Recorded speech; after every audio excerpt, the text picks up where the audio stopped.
कर्तव्यम् श्रद्धानं विपरीताभिनिवेश विविक्तमात्मरूपं तत्। मोक्षार्थियों, सम्यक दर्शन एक स्पेसिफिक टर्म है। अन्य दर्शनों में इस शब्द के दर्शन नहीं होते। यद्यपि बौद्ध साहित्य में यह शब्द दृष्टिगोचर होता है। उसका अर्थ वे क्या करते हैं, इससे फिलहाल हमें मतलब नहीं है। लेकिन सम्यक दर्शन का अर्थ हमारे साहित्य में राइट बिलीफ के रूप में आया है। वैसे सम्यक का अर्थ सच्चा इतना मात्र भी नहीं है। सम्यक का अर्थ प्रशंसनीय किया, प्रशंसनीय। थोड़ी देर में आपको ये भी पता चलेगा। राइट बिलीफ, यथार्थ विश्वास, आस्था, रुचि, ट्रस्ट। सम्यक दर्शन वह लाइसेंस है बच्चों, जिसके बिना मुक्तिपुरी ले जाने वाले वाहन का के ड्राइविंग सीट पर आपको बैठने की अनुमति ही नहीं है। यह वह टिकट है जिसके बिना आपको कितनी भी जल्दी हो जाने की, उस वाहन में आपको नहीं ही बिठाया जाएगा। कैसी भी स्थिति परिस्थितियों से आप जूझ रहे होंगे, निष्कर्ष बाहर में कितना भी ज्ञान और पांडित्य की उपलब्धि हो जाए, बाहर में कितने ही दुर्धर तप व्रत नियम संयम पालता रहे, बट सम्यक दर्शन के बिना this is all in vain. हमारे ग्रंथों में एक के अंक बिना की ये सब बिंदिया है, व्रत नियम संयम। राजा के बिना की ये सब सेना है, फिजूल है, बिना काम की है। इसलिए सम्यक दर्शन पर पूरा स्ट्रेस है जिनागम का। और स्पेशली जो हमारे आध्यात्मिक ग्रंथ है, लाइक समयसार, लाइक मोक्ष मार्ग प्रकाशक, लाइक योगसार परमात्मा प्रकाश, इन ग्रंथों का उद्देश्य केवल सम्यक दर्शन करना है, जिसे हम कहते हैं लोकल भाषा में बुद्धि ठीक करना है आपकी। और सम्यक दर्शन की परिभाषा हमने 5 लक्षण देखे थे, आपको याद आ रहा होगा। किसी को याद है आप में से जो मैंने 5 लक्षण कहे थे सम्यक दर्शन के, जिसका अभी अभी एक लक्षण चर्चा कर रहे थे हम इतने दिन। पहला लक्षण स्थूल लक्षण, श्रद्धानम परमार्थानाम आप्तागम तपोव्रताम। सच्चे देवशास्त्र गुरु का श्रद्धान, वह सम्यक दर्शन। हम बाहर से अंदर की ओर आ रहे हैं। बिगिनर होता है, उसको बाह्य प्रवृत्तियों से प्रकरण को कहना प्रारंभ किया जाता है। देवशास्त्र गुरु का श्रद्धान सम्यक दर्शन, ये चरणान योग कहते हैं हमारे। दूसरा लक्षण बताया था, आपको याद आ रहा होगा, तत्वार्थ श्रद्धानम सम्यक दर्शनम। तीसरा लक्षण बताया था, आपको याद आ रहा होगा, आपा पर का श्रद्धान, वह सम्यक दर्शन। चौथा लक्षण बताया था, आपको याद आ रहा होगा, स्वसंवेदन, आत्मानुभव, शुद्धोपयोग, उसके कई सारे नाम है। 5वां लक्षण जिसका मैं हमेशा जिक्र करता हूं बच्चों, जो सूक्ष्मतम है और कच्ची कसौटी है समझने की, दैट इज दर्शन मोह का क्षय क्षयोपशम उपशम। हालांकि 5वां लक्षण यह धारदार लक्षण है, इसकी कोई काट नहीं है, क्योंकि पहले 4 लक्षणों में संदेह संभ्रम स्वयं जीव को हो सकता है। बट पांचवा लक्षण अकाट्य लक्षण है, क्योंकि जिस आँख के द्वारा देखा गया है उस आँख में कुछ भी डिफेक्ट नहीं है और वह आँख केवल ज्ञान की आगे है। और उसमें सूक्ष्म विवेचन होता है कि इस समय सम्यक तो है और इस समय में सम्यक तो नहीं है। बट जो पांचवा लक्षण है वो हमारे तो किसी काम का ही नहीं है, क्योंकि हम तो अपनी ओछी बुद्धि से तो वो तो कुछ समझ ही नहीं सकते, दर्शन मोह की नहीं समझ सकते, तो उसके घटबड़ को, उदय अनुदय को क्या समझ पाएंगे। तो हमारे हाथ में ये 4 लक्षण है जो बुद्धि गोचर बताए जाते हैं, जहां पर हम अपनी प्रवृत्ति कर सकते हैं। लेकिन इन समस्त लक्षणों में टोडरमल जी ने हीरो बनाया तत्वार श्रद्धानम सम्यक दर्शन रूप लक्षण को। काफी चर्चा और काफी बार चर्चा मैं इस पर कर चुका हूँ। 7 तत्व जो पाठ चला था अभी यह सब जो मैं एक एक शब्द बोल रहा हूँ वहां पर भी बोला था, और भी अन्य प्रसंगों में शिविर में भी ये बात बोला हो। किसी को ये चीज नई नहीं होगी, फिर भी किसी को कोई डाउट होगा तो पूछ सकते हैं बच्चों। यहाँ तक डाउट है किसी को? नहीं तो मैं आगे बढ़ता हूँ। तत्वार श्रद्धानम सम्यक दर्शनम, इस लक्षण को प्रधान लक्षण बनाए टोडरमल जी ने, आपको याद आ रहा होगा। और टोडरमल जी का एक ही सोचना है, अन्य लक्षण भ्रामक हो सकते हैं, लेकिन तत्वार श्रद्धानम सम्यक दर्शनम, ये इसमें भ्रामक तो सब कुछ हो सकता है। भ्रम स्वयं ही पालना चाहे तो उसको कौन रोक सकता है, लेकिन इसमें अवसर कम है। अवसर कम क्यों है इसमें सीधे राग द्वेष का अभाव करना चाहिए वाली धुन है, जो अन्य में किसी में नहीं। इसलिए आपको याद आ रहा होगा, आपने मुझे पूछा भी था 213 पृष्ठ मोक्ष मार्ग प्रकाशक जो शिविर के दरमियान में कह रहा था, टोडरमल जी ने सम्यक दर्शन ज्ञान चरित्र की अपनी अद्भुत परिभाषा प्लेस की है, और वो ये की है, जिस श्रद्धान से रागादि का घटना मिटना हो वो श्रद्धान सम्यक दर्शन, जिस ज्ञान से राग द्वेष का घटना मिटना हो वह ज्ञान सम्यक ज्ञान, राग द्वेष का घटना तो चरित्र है। मतलब ही is talking everything in terms of राग द्वेष का निवारण। His definitions are result oriented. आप क्या बोलते हो उससे उनको कोई मतलब नहीं, लेकिन आपकी पर्याय में, परिणति में जैसा लगाव था पहले, जैसे अटैचमेंट थी, क्या वह अटैचमेंट घट गई है? वही से वे अप्रोच करने की उनकी आदत है। ना आत्मा की धुन लगाते हैं वे बार बार, ना आपा पर की बहुत बात करते पाए जा रहे हैं, आपा पर की मजबूरी में वहीं पर बात करते पाए जा रहे हैं जहां पर 7 तत्वों को समझाने हैं। एनीवे, यहां तक हम काफी बार देख चुके हैं। तत्वार श्रद्धानम सम्यक दर्शनम, ये सम्यक दर्शन के लक्षण को कहने वाले तत्वार सूत्र का सूत्र है। क्या अर्थ है बच्चों इसका? इस सम्यक दर्शन के लक्षण का यह अर्थ है, वस्तु जैसी है वैसा मानना। पहले यह प्रश्न होता है, वस्तु मतलब कौन सी वस्तु की बात कर रहे हो तुम?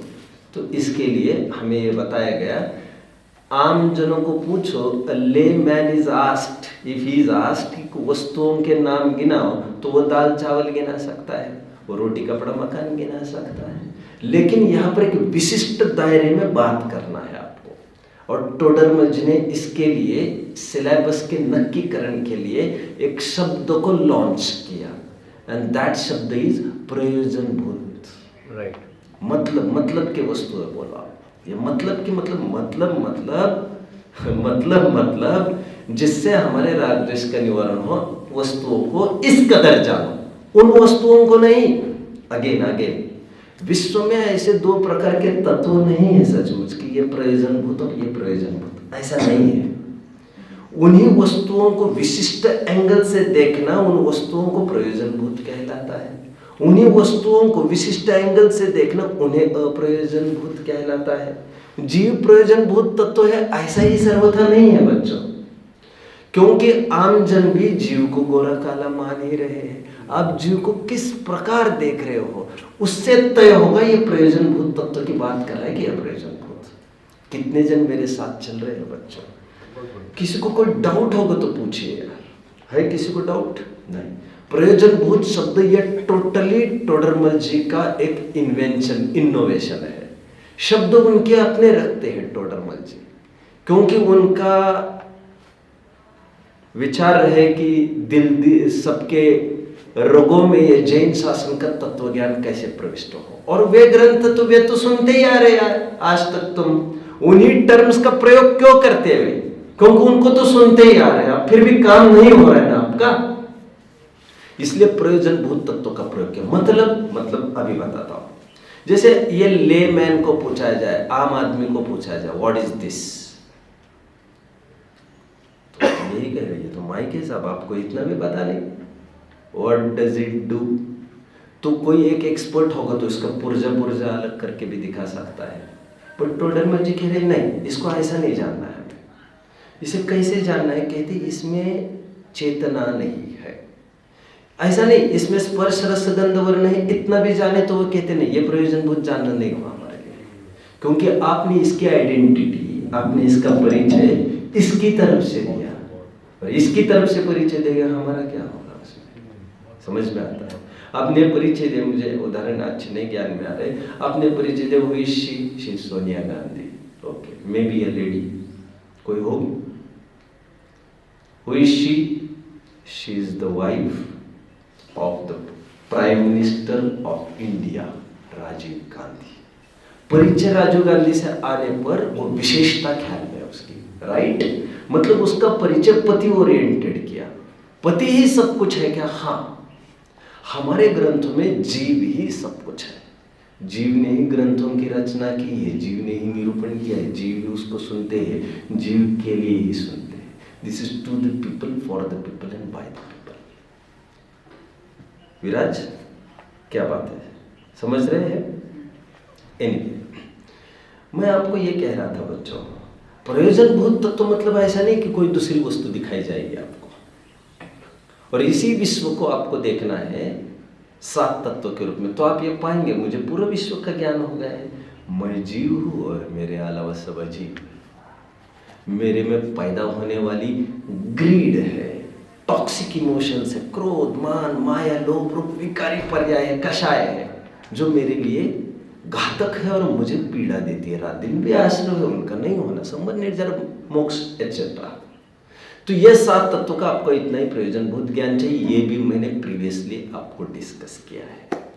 ये एक प्रकार से रिकैप किया मैंने 7 तत्व पाठ का, जो आई थिंक हम वितराग विज्ञान भाग 1 में देख चुके हैं। I think it was chapter 3, please confirm.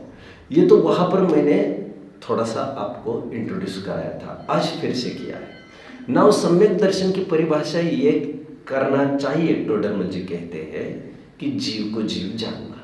जीव को जीव जानना मतलब ये कह रहे हैं, जीव को जीव जानना मतलब ये जानने वाला है ऐसा जानना। तो फिर ऐसा बोलो ना, नहीं ऐसा बोलने की जरूरत नहीं है कहते हमें, क्योंकि हमें तत्व का है ना, तत्व, तो उसमें ऑलरेडी 2 बातें मेस्ड है, ऑलरेडी 2 बातों का ब्लेंड है, वो तत्व एंड त्व।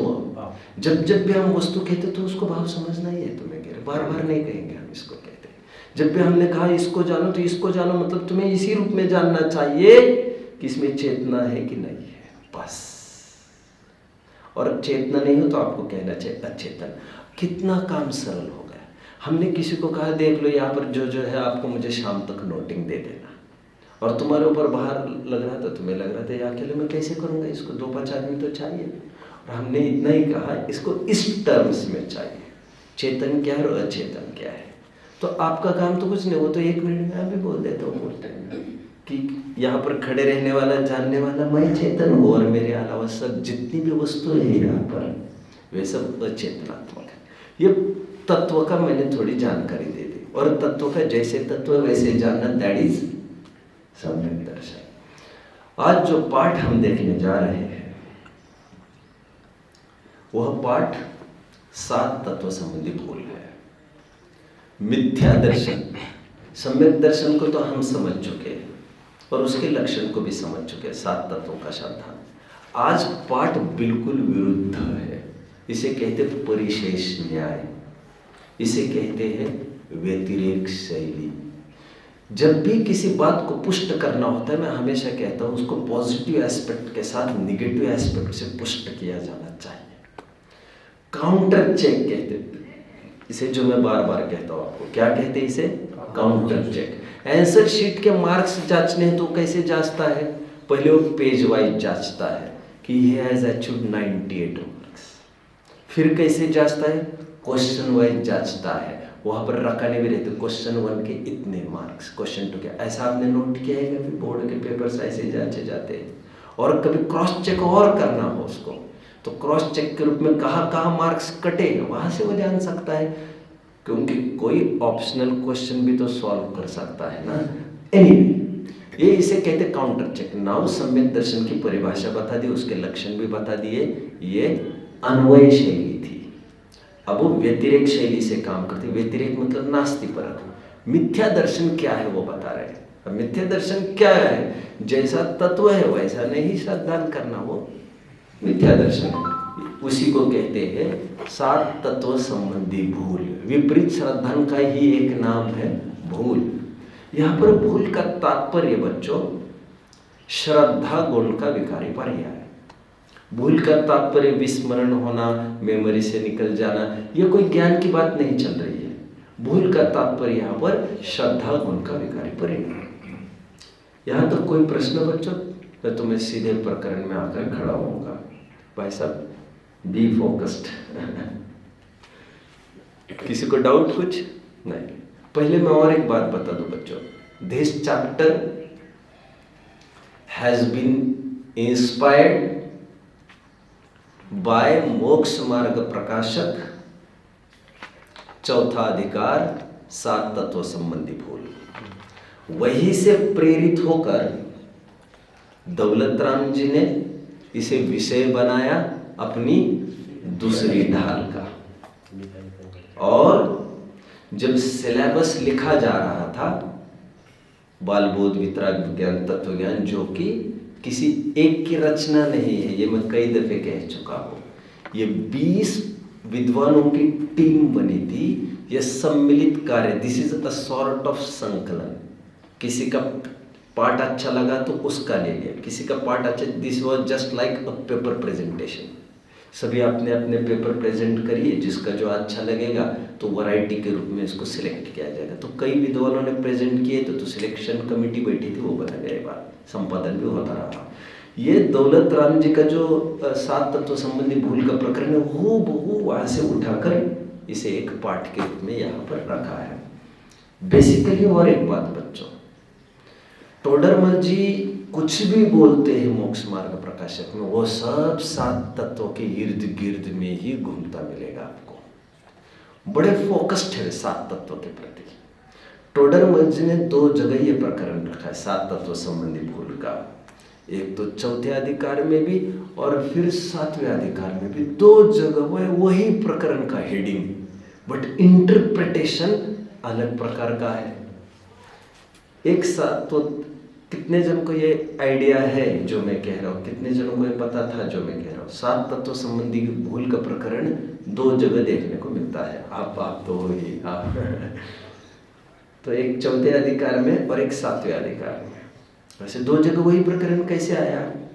वही प्रकरण 2 जगह आया है तो 2 अलग अलग कारण होने चाहिए, ये भी बात तय है। ये जो पहला प्रकरण लिखा है चौथे अधिकार का, जिसे हम देखना चाहते हैं, जिसे दौलत राम जी ने इनहेरिट किया, वो ले लिया, वह प्रकरण आम जनों का मिथ्यात्व कैसे चलता है वो बात चल रही है। इस आम जन में एक इंद्रिय 2 इंद्रिय भी शामिल है। इसमें हमारे मुस्लिम भाई, हमारे हिंदू भाई, हमारे श्वेतंबर भाई भी शामिल है। इसमें तो पूरी जीव राशि ही शामिल है कि वो कैसे कैसे परेशानियों से उलझ रहे। इसमें हाँ हमारे जैन भाई भी शामिल है। बट जो 7वें अधिकार में पोल खोली जाएगी वो ऐसे मिथ्यात्व की खोली जानी है जो स्वयं को कुछ मानते हैं कि मैं कुछ हूँ, और काफ़ी पढ़े लिखे हैं। ये पढ़ाते भी है दूसरों को और खूब व्रत नियम संयम भी पालते हैं। तो जो जैन धर्म के वैसे श्रद्धालु नहीं है केवल जैसे चौथी अधिकार के थे, ये बराबर बाल की खाल भी जाते विथ कंसेप्ट। केवल माँ बाप से पैदा हुए, जैन माँ बाप से, इसलिए देहरी चढ़ते हैं मंदिर के, ऐसे नहीं है ये। इनकी गर्दन भी अलग होगी। जैन शासन के प्रति इनकी आस्था डगमगित होते आप देख नहीं पाएंगे। न्यायात प्रवचलंती पथम न धीरा, धीर पुरुष न्याय मार्ग से किंचित भी नहीं हटते, ऐसी किस्म के। और ऐसे किस्म को काफी ख्याति भी है लोक में। बट वे भी कैसे मिथ्या दृष्टि है, उनकी पोल खोलिए 7वें अध्याय में। ये थोड़े स्वाध्यायी लोग हैं, इनकी समाज में प्रतिष्ठा भी है। तो ये 2 फर्क पड़ते हैं। कितने जन मुझे यहाँ तक फॉलो कर रहे हैं बच्चों? वेल, अब हुआ क्या, ये दोनों कथन अपने अपने में अद्भुत है, 7 तत्व संबंधी भूल। तो इन सिलेबस वालों को ये लगा होगा, अरे यार किसको छोड़े किसको रखे। तो इन्होंने भी क्या किया, जिन्होंने भी सिलेबस बनाया है, मैं स्मारक का भी नाम कहूँगा। तो स्मारक वालों को लगा कि दोनों पार्ट होने चाहिए सिलेबस के। तो चौथे अधिकार में मोक्ष मार्ग प्रकाशक के जो 7 तत्व संबंधी भूल का प्रकरण था, जिसे दौलत राम जी ने लिया था, और दौलत राम जी ने उसी को लिया, दूसरे 7 तत्व संबंधी भूल को नहीं लिया। तभी तो दौलत राम जी की 6 डाला जन जन में प्रसिद्ध है, जैनेतरों में भी प्रसिद्ध है। विनोबा भावे, जिनका मैं हमेशा नाम लेता हूँ, one of the followers of Mahatma Gandhi, he was inspired by 6 डाला। उन्हें शिखर जी में हमारे गणेश प्रसाद जी वर्णी ने 6 डाला भेंट की थी बच्चों, जिससे इंस्पायर होकर उनको एक लाइन बहुत अपील कर गई है, जिनके न लेश मृषाल जल मृणु बिना दियो है। उनको इतनी बात अपील कर गई, जमीन और मिट्टी और पानी किसी की मालिकियत का कभी हो नहीं सकता। इसके पीछे उनके भूदान आंदोलन के रैलीज भी निकली, काफी उन्होंने समाज सेवा में भी योगदान दिया। तो 6 डाला ऐसी चीज थी जो लोग मान्य बनने लायक रखना था उनको। तो वो स्थूल 7 तत्व संबंधी भूल दौलत राम जी ने ले ली। अभी दूसरी जो 7 तत्व संबंधी भूल है, जो 7वें अधिकार में है, इनको लगा स्मारक वालों को कि उसको भी पार्ट होना चाहिए। तो ये आपको पढ़ने मिलेगी, आई थिंक इन तत्व ज्ञान भाग 1। तो वो भी 7 तत्व संबंधी भूल आगे आपके भागों में आप जल्दी उसे पढ़ेंगे। तब क्या प्रिसाइजली कैसे हम उसको डिफर कर सकते हैं, कैसे उसका अंतर कर सकते हैं, वो हम तब और विचार करेंगे। अब मूल प्रकरण की ओर हम बढ़ लेते हैं। 7 तत्वों संबंधी भूल किसकी है ये? 7 तत्वों संबंधी भूल किसकी है ये? यह जीव की भूल है। यह 7 तत्वों की भूल है, 7 तत्व संबंधी जीव की भूल है। जनरली लोग कहने में संक्षेप शैली में तो कुछ भी कह ही सकते हैं, बट समझने की बात ये है, ठीक है। ये मिथ्यात्व की है, और हम ये कह सकते हैं यह अनादि मिथ्यात्व की बात है। किसकी बात है ये? जिसे निसर्गज भी कह सकते हैं, जो अनादिकाल से चलता रहा है। अनादिकाल में जीव मात्र में जो मिथ्यात्व पाया जाता है, उसकी ये बात चल रही है। गेटिंग? आई अभी ये जैसा मैंने आपको बताया है, ये 6 ढाल के दूसरी ढाल के आधार से चले गए। दूसरी ढाल वैसे पढ़ी किसने है बच्चों आज तक? दूसरी ढाल सबने पढ़ी, तो ये बिट इजी बनेगा हमारे लिए। टू स्टार्ट विथ एक प्रॉपर चार्ट बनेगा बच्चों इसका। ये जो चार्ट बनेगा, जो टेबल बनेगा ना, ये टेबल बनेगा। यदि डबल पेज लेते हो तो और बेटर, यदि नहीं तो आप एक काम कर सकते हैं, इसे आड़े में बन जाएगा। कॉलम केवल 3 बनेंगे, एक तत्व का, एक स्वरूप का, और एक उस संबंधी भूल का। कॉलम 3 ही बनेंगे। तत्व का कॉलम बिल्कुल छोटा होगा, तत्व शब्द लिखने पुरता विल डू फॉर मी। बचे हुए पार्ट को 2 भागों में आपको विभाजित करना है, तत्व का स्वरूप और तत्व संबंधी भूल। साथ में और एक लिखना है ब्रैकेट में, प्लस पोषक छंद। कौन से शब्द उसकी तरफ संकेत करते हैं, हमारे विषय की तरफ, ये भी आप इसमें ले लेंगे। गेटिंग? तो आप इसे बनाते जाइए। यहाँ नहीं बना पाएंगे तो इसको होमवर्क के रूप में मेरे सामने रेडी रहे रात की कक्षा के टाइम में, क्योंकि मैं यहाँ से फटाफट कहूँगा, आप कैसे उसको कर सकते हैं मार्क के रूप में, मार्क करके रखिएगा, फिर बाद में आप रात में उसको जब टाइम मिलता है उसको ठीक कर सकेंगे। नाउ जीव, तत्व के रूप में सबसे पहले आप लिखेंगे जीव। ओके, देखिए यहाँ में क्या क्या अड़चने आएगी टेबल बनते समय, तब का तब हम देख लेंगे। पहले एक काम करते हैं हम, टू स्टार्ट विथ, हम पहले इसे पढ़ लेते कुछ लाइन्स जिसके आधार से हमें प्रकरण चलाना है। आइए, ये भाग का आप पेज नंबर 13 होगा आपके पास भाग का, मैं उसे पढ़ लेता हूँ पहले, ठीक है? केवल 2 लाइन्स पढ़ूंगा मैं, 2 लाइन्स को ही लेकर हम आगे बढ़ेंगे। चेतन को है उपयोग रूप, चिन्ह मूरत बिन मूरत अनूप, पुद्गल नव धर्म अधर्म काल, इनते न्यारी है जीव चार। बस जीव का स्वरूप यहाँ पर आ ही रहा है। चेतन को है उपयोग रूप, चिन्मूरत बिनमूरत अनूप। दूसरे कॉलम में लिखा जाएगा जीव का जो स्वरूप लिखना है आपको, वहां पर लिखा जाएगा उपयोग रूप, चिन्मूरत बिनमूरत अनूप। पोषक छंद के रूप में आपको केवल ये लाइन बाद में लिखने, यहां पर नहीं, ये पोषक हो गया। तत्व संबंधी भूल की चर्चा हम कर लेंगे। अभी हमारे पास क्या प्रॉब्लम आ रही है मैं थोड़ा सा वो बताता हूं पहले।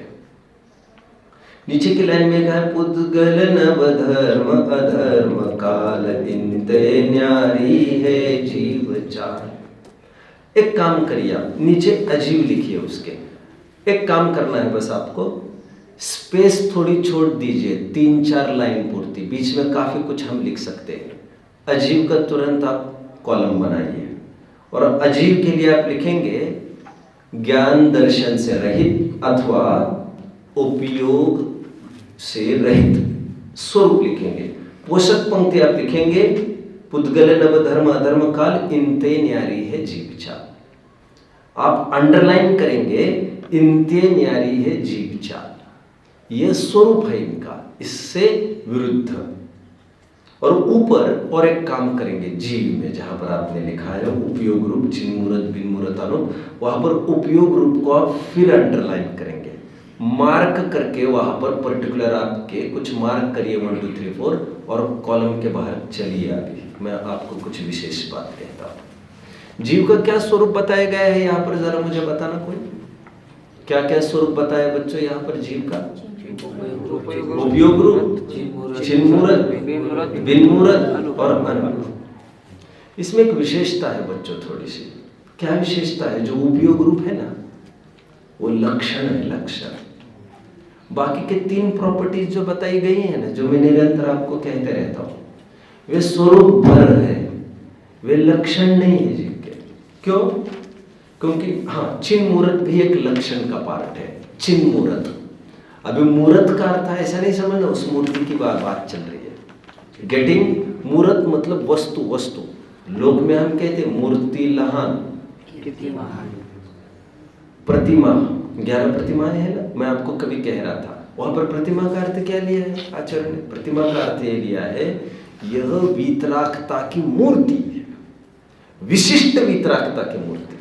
5 गुण स्थान होते हैं ना, 5 गुण स्थान, उसमें 5 गुण स्थान की वीतरागता को 11 स्तर में बांटा जाता है, जिसे 11 प्रतिमा कहते हैं। आचार्य देव कहते हैं ये मूर्ति है विशिष्ट वीतरागता की, 2 कषाय चौकड़ी के अभाव रूप ये मूर्तियां है सब। मूर्ति मतलब यहाँ पर प्रतिरूप के रूप में बताया जा रहा है। अभी फर्क मैंने आपको कभी बताया था बच्चों, आपको याद आ रहा होगा, लक्षण और स्वरूप में अंतर। मुझे कोई याद करके दिलाएगा, लक्षण किसे कहते हैं और स्वरूप किसे कहते हैं? मैंने आपको यह बताया था बाल बोध भाग 1, पाठ 5 जीव अजीव के दरमियान मैंने बताया था आपको, लक्षण और स्वरूप में अंतर। मैंने एक उदाहरण भी दिया था, आपको याद आ रहा होगा।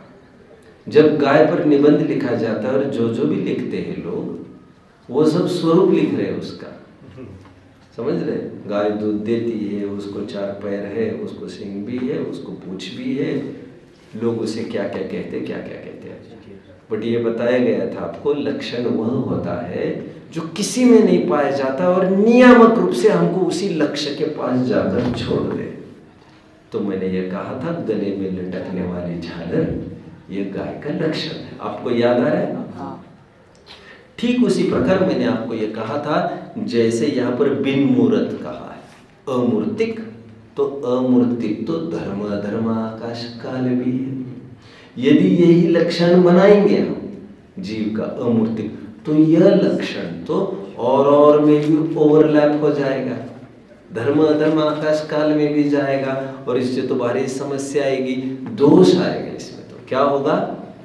और लक्षण वो होता है जिसके जरिए वहीं पर जाकर वो रोक दे हमको। लक्षण तो वही होता है, अन्यथा उसको सदोष लक्षण माना जाता है।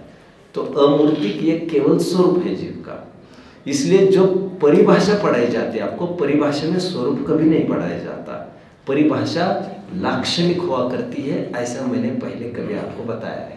जीव किसे कहते हैं? जिसमें जानना देखना पाया जाए, जिसमें ज्ञान दर्शन पाया जाए, जो जानता देखता है, जो सुख दुख का वेदन करता है, यह है लक्षण उसका।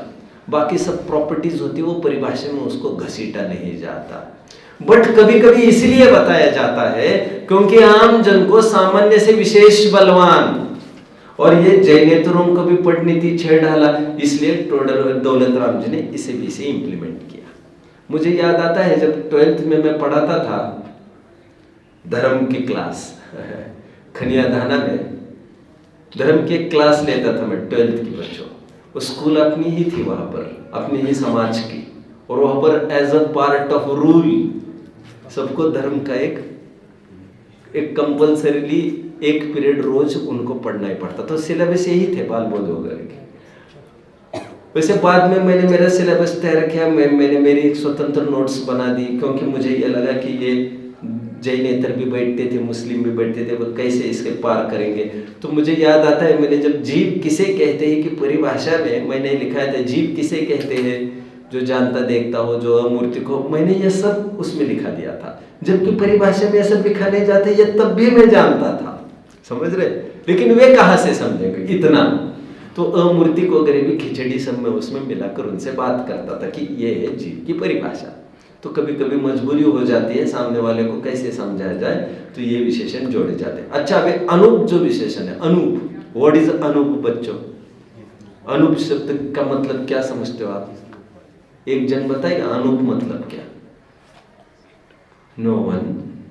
अनूप वही शब्द है जो उपमा से रहित, अनुपम से बना, अनूप, जिसे कोई उपमा नहीं दी जा सकती। इंग्लिश में इसे कहेंगे यूनिक, मैचलेस, अनपैरेलल्ड, जिसके समकक्ष कोई नहीं। अरे ऐसा विचार करें यदि हम, तो हर एक द्रव्य ही अनुपम है, क्योंकि कोई भी द्रव्य किसी द्रव्य के साथ कि बराबरी कैसे कर लेगा यार? चलो मैं पूछता हूं आपको, मदर टेरेसा महान थी कि रविंद्रनाथ टैगोर महान है? कौन महान? आपको क्या लग रहा है महान कौन?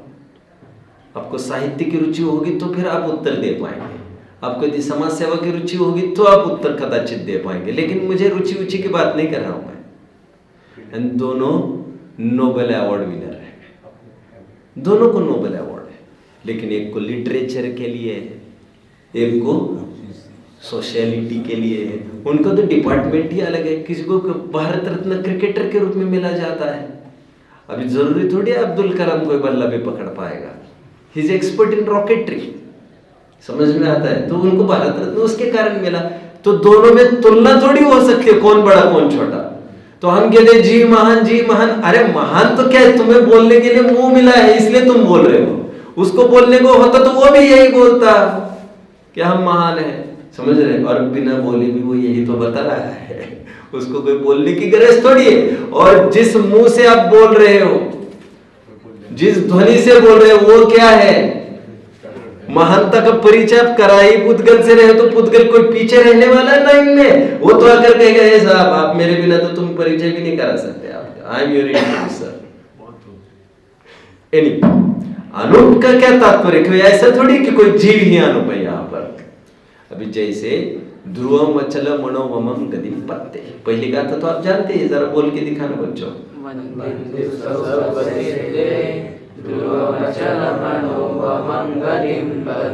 ध्रुवम अचल मनो, क्या कहा बच्चों? ध्रुवम अचल मनो। ध्रुव आप कहेंगे तो गलत हो जाएगा, ऐसा तो नहीं कह रहा हूं, लेकिन परफेक्टली आपको ध्रुव बोलना चाहिए। एनीवे, ध्रुव, अचल और अनुपम, वहां पर क्या कहा? सिद्ध भगवान कैसे अपनी ही जाति के हैं, उनकी बराबरी किसी के साथ नहीं की जा सकती। यहाँ पर तो जीव के स्वभाव की बात की जा रही कि उसकी बराबरी किसी के साथ नहीं की जा सकती। गेटिंग? मैंने आपको एक बार बताया था, महात्मा गांधी जी ने जब आपने 3 घंटे के पेपर में 2 घंटा और 50 मिनट तो कुछ भी नहीं लिख पाए, तो अंतिम 10 मिनट जब वार्निंग बेल हुई और टीचर ने आकर कहा तुम क्या कर रहे हो, कुछ तो लिखो, कुछ तो लिखो, तो उन्होंने एक लाइन लिखी थी, बोलो बच्चों। वे सोच रहे हैं कि माँ पर निबंध लिखना है तो आखिर लिखो कहाँ से और कहाँ तक। फिर उन्होंने एक लाइन स्क्रिबल डाउन करी, जब उनका पेपर छीना गया, माँ जैसी ही होती है, अतुलनीय होती है। मैं तो बहुत सोचा गुरुजी, माँ उसी जैसी होती है क्या, चाची जैसी होती है क्या, इसकी जैसी होती है क्या? मुझे माँ जैसे तो कोई दिख ही नहीं रहा है यहाँ पर, उसकी तुलना मैं किससे करूं? हमारी माँ की तुलना किसी से भी नहीं की जा सकती। और जैसे हमारा आत्मा वेदन करता है, जनाता है, मुझे भी विश्व को भी, ऐसी तो कोई वस्तु ही नहीं है इसके पास में।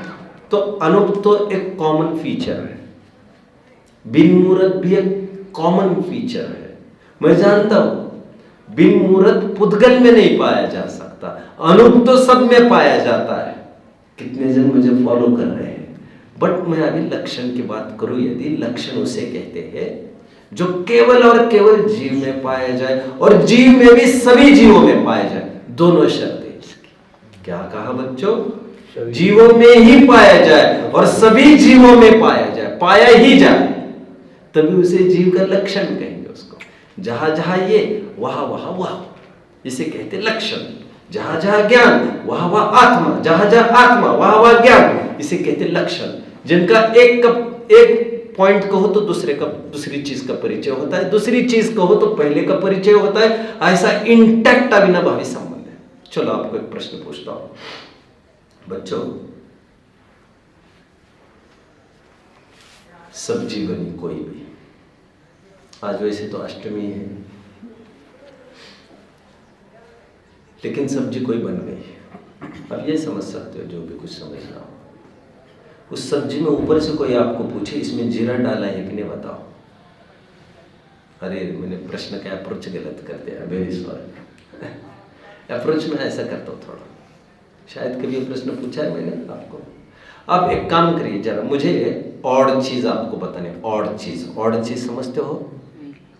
विषम चीज आपको बतानी, विजातीय चीज बतानी, जैसे जीरा, सौंफ, मिर्च, धनिया, सरसों, और क्या ले सकते, और क्या ले सकते भाई, काली मिर्च, लौंग, और क्या ले सकते हैं, हल्दी, नमक। इसमें और चीज क्या है बच्चों?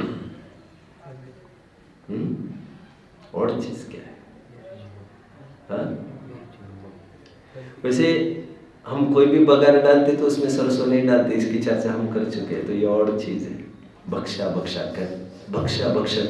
की तरफ से एक बात ये हुई ना, इसको अलग कर दो, भक्षता का मेरा क्राइटेरिया नहीं है। इन सब में और चीज कौन सी है? फिर भी आपको लगेगा और इसमें कैसे निकाले?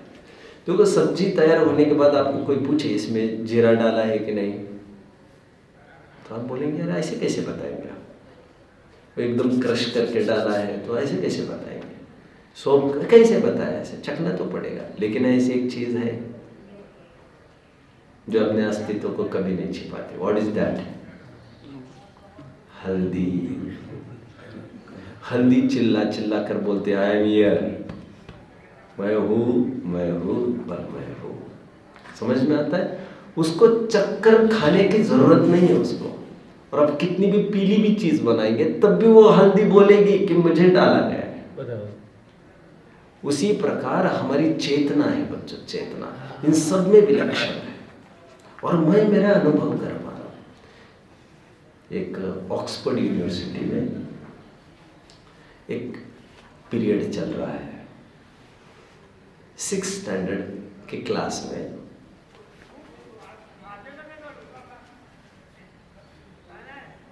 जॉन सर ने एक प्रश्न पूछा सबको और कहा, I wish you to enumerate all the wonders in the world. जितने भी वंडर्स है विश्व के, आप सब लिख लीजिए फटाफट, मुझे देख लीजिए।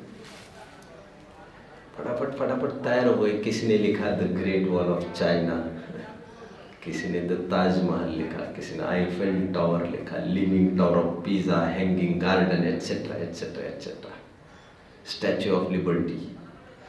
अब एक लड़की, कितने वंडर्स है बच्चों इसे? कितने वंडर्स? 7 है ना? अब लड़की ने वंडर्स लिखे एक, और जब वो टीचर ने पढ़े, ओ माय माय, तो उसने लिखा था, It's so great we have eyes today that we can see. It's so great we have ears that we can hear. समझ रहे हैं आप? वंडर है ये, वंडर। ये ढका जा रहा है वंडर। 5 वंडर्स उसने लिखे थे। 6वां वंडर था उसका कि मन है हमें, उससे सब कुछ जान सकते हैं। ऐसी कोई मशीन ही नहीं है यहाँ बैठकर सब कुछ जान सकते, कल्पना कर सकते हैं। What is the 7th wonder? 7th wonder, there are some lives omniscient people, सर्वज्ञ, जो सबको एक जगह बैठकर जान सकते हैं। वंडर। वो जो What is the 8th wonder? तुम हम सभी जन जान सकते, ये वंडर है, वंडर। समझ में आता है? बाहर की वंडर की आपको लगता है इसमें क्या? अरे उछल जाते तो अभी तक काम हो जाता। अकबर के कोर्ट में ये तय हुआ कि आइए और सब अपने अपने को साबित करके दिखाइए। शायद मैंने पहले कहा है, आइए और जो बड़े से बड़ा चमत्कार दिखाएगा ही विल बी रिवॉर्डेड। आने लग गए एक एक जन। कोई कांच तोड़ तोड़ के रखी थी, उसमें नाच करता था, कोई आग में चल जाता था। किसी ने कहा आपको बाहर आना पड़ेगा, मैं ऊपर से छलांग लगा के दिखाने वाला हूँ। सब बातें चलती रही। एक आदमी आया बीच में बच्चों, उसने कहा मैं कुछ दिखाऊंगा एक्स्ट्राऑर्डिनरी चीज। बोले दिखाओ। उसने कागज लिया और फाड़ दिया कि वंडर है। एक्चुअल अकबर के कोर्ट में। फिर इसमें आगे तो बोलो यार, आगे तो बोलो। बोले हो गया वंडर। तो बोले इसमें वंडर क्या हुआ? कि वंडर ये है जो जुड़कर बनी वो हट सकती है। तो अरे वस्तु अपना स्वभाव कभी भी नहीं छोड़ सकती है। हर चीज में वंडर है। आग पर मैं चलो ना चलो, उसने कागज रखा आग पर, बोले ये जल गया। बोले ये जल गया, इसमें वंडर क्या है? आप समझ रहे? लोग क्या समझते हैं? तो वो कहते हैं अभी तुम लोग समझते नहीं हो, सुनिए आगे आगे समझिए। अकबर को उसने कहा आग यदि अपना काम न करे जलाने का, that is not a wonder. और यदि ऐसा करने लग जाए तो कल से आपको कच्ची रोटियां खानी पड़ेगी। अब वंडर समझिए, ये आग है तो क्या काम हो रहा है आपका। और वो अपना काम कभी भी नहीं छोड़ती। भारतवर्ष में नहीं, पूरे देश में सुबह सुबह जो अग्नि इग्नाइट की जाती है, वो आँख मिचकर लोग यही समझते हैं इसको इग्नाइट करने पर ये गर्मी और उष्णता ही देगी। वस्तु अपने स्वभाव को नहीं छोड़ती। ये एक वंडर है, वंडर। ये कौन होगा बच्चों? बोलने वाला। कौन होगा, कुछ तो बोलिए यार। ये पक्के में जैन होगा, पक्के में, पक्के में। और आप तो जानते ही हो बनारसी दास जी, टोडरमल जी, ये सब उनके कोर्ट के ज्वेल्स थे सब। ये वे टोडरमल जी नहीं है जिनकी चर्चा में करता रहता हूँ।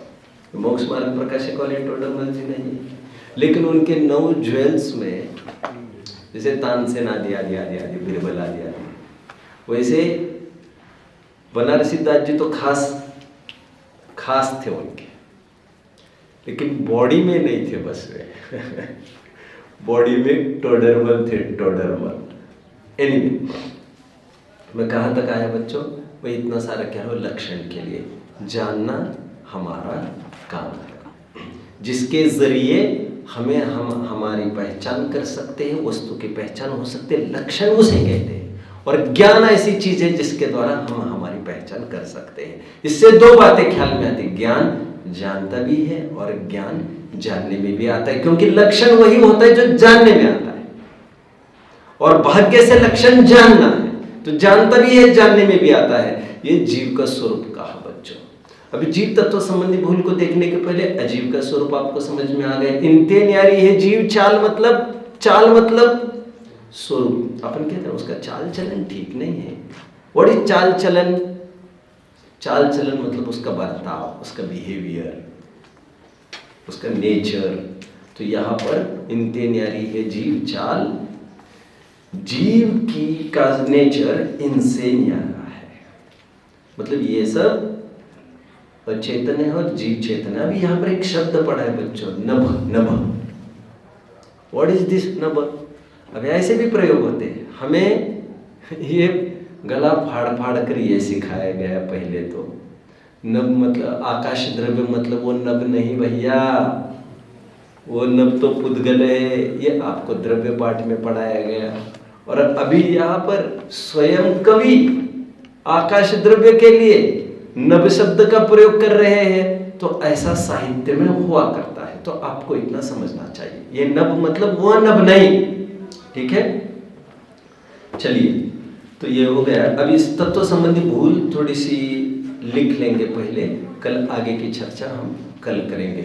मेरे शब्दों में मैं थोड़ा लिखा रहा हूं, देख लीजिए पहले। देखो, जीव तत्व संबंधी भूल में आपको लिखना है। अब एक काम करिए, जीव अजीव तत्व संबंधी भूल है ना, इसके बीच में लाइन मत खींचिए।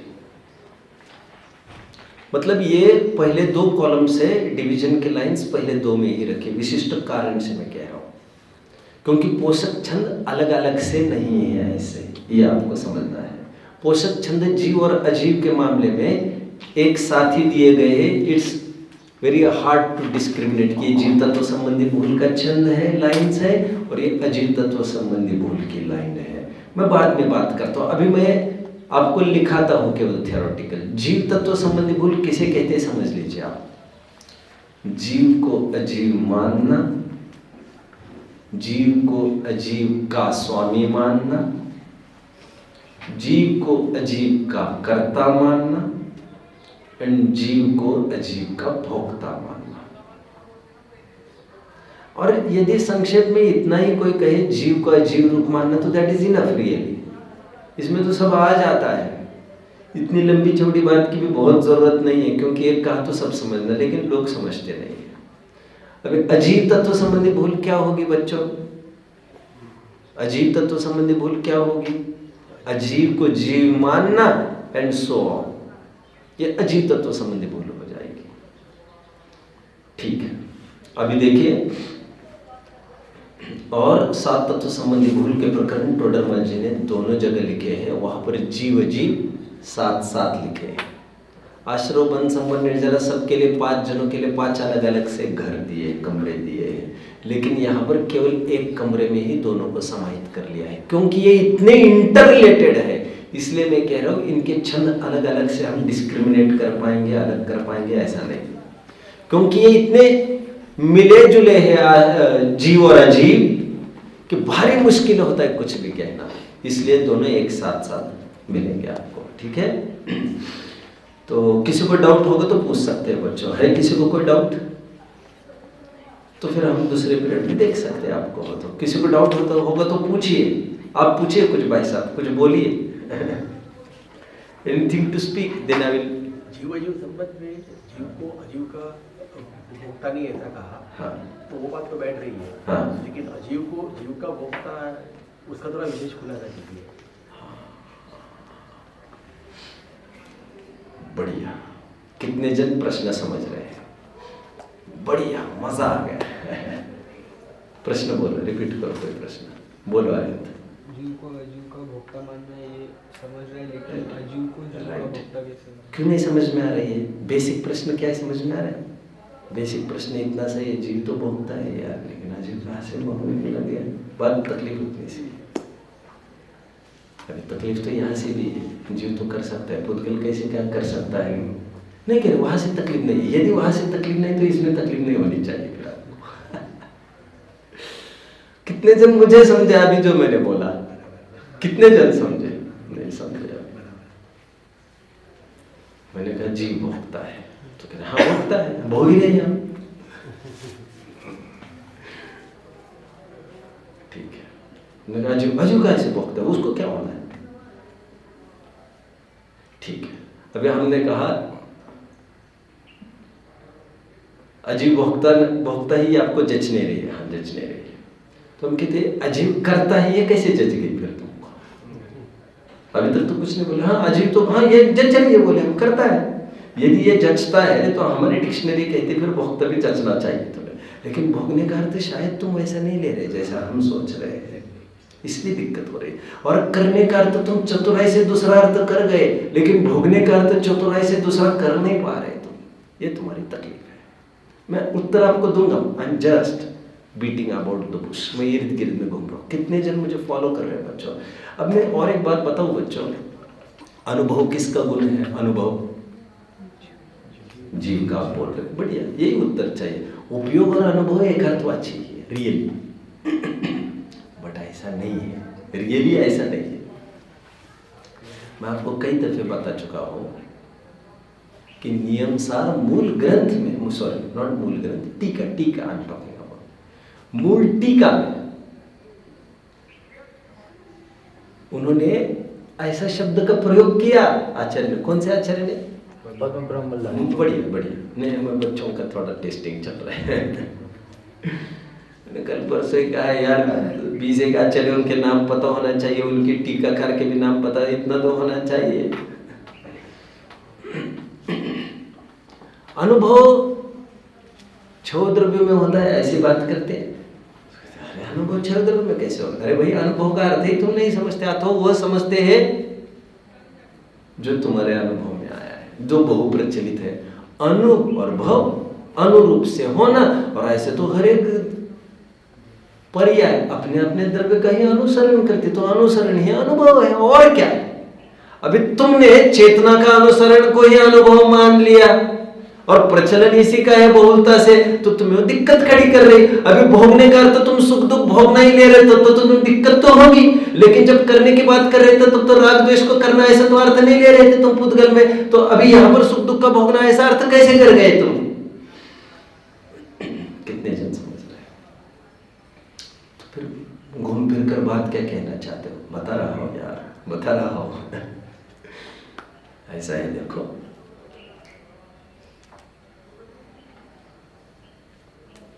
जीव शरीर के पेट में भोजन गया, जीव तृप्त हुआ, हुआ हाँ या ना? कुछ तो बोलो यार। हुआ, मैंने कुछ कारण कार्य बोला भी नहीं है, दो घटनाएं बस बता रहा हूं। शरीर के पॉकेट में कुछ चला गया और यहाँ के पॉकेट में मुस्कुराहट आ गई, दो चीजें हो गई। आपको लग रहा है हुआ यहाँ, किया यहाँ और भोगा यहाँ, राइट? आपको दूसरी तरफ से लगना चाहिए। अजीब का भोगना कैसे होता है? वो ऐसे होता है जब तुम्हें बहुत गुस्सा आता है। गुस्सा किसको आया बच्चों? तो डॉक्टर्स क्या कहते जानते हैं आप? डॉक्टर्स कहते हैं यदि 1 मिनट के लिए कंटिन्यूटी में कोई गुस्सा करे ट्रिमेंडस प्रेशर से, उनका प्रेशर भी तय है,